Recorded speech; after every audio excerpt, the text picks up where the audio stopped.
Bonjour, je suis Stéphane, le fondateur de MediaRhythmix. J'ai fondé MediaRhythmix en 2013 avec au départ l'envie de revenir au code. J'avais avant MediaRhythmix tenu des positions plutôt de management, de direction générale ou de direction marketing.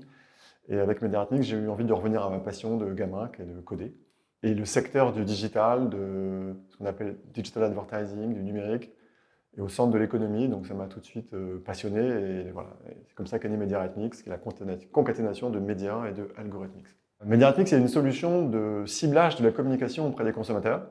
Ce qu'on fait, c'est qu'on permet aux marques de cibler les bonnes personnes au bon moment pour leur adresser les bons messages.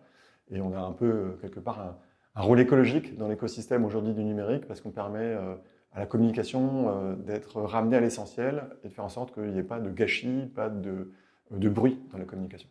Alors, les ambitions de MediaRhythmix, ce sont aussi un peu toujours nos challenges. On vit dans un écosystème où on permet à des grandes marques, des grands médias, des distributeurs d'entrer en compétition avec ce qu'on appelle les big tech. Et c'est nous qui fournissons quelque part la technologie pour ça. Donc c'est un peu le combat de David contre Goliath.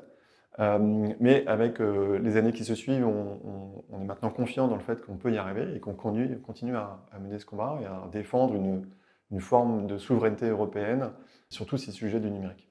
Alors, je n'ai pas d'anecdote particulière à partager, j'ai plus un état d'esprit. On aime bien faire la fête chez MediaRhythmix, on a plein d'occasions de faire la fête pour les arrivées, pour les nouveaux contrats, pour les départs.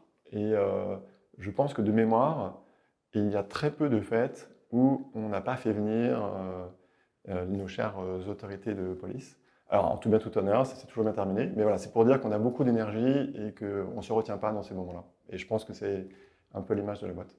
Alors, c'est une culture d'entreprise qui s'est établie assez rapidement, sans qu'on l'écrive, mais elle s'articule autour de la diversité, de l'ouverture d'esprit.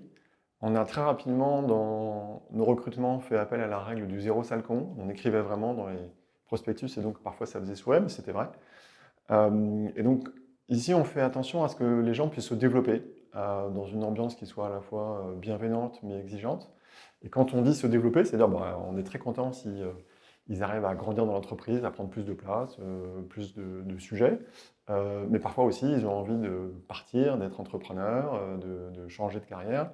Et on est généralement tous très contents aussi quand ça se passe comme ça, parce que c'est la preuve que l'entreprise a réussi à développer les gens. Et c'est ce qu'on cherche, je pense, principalement.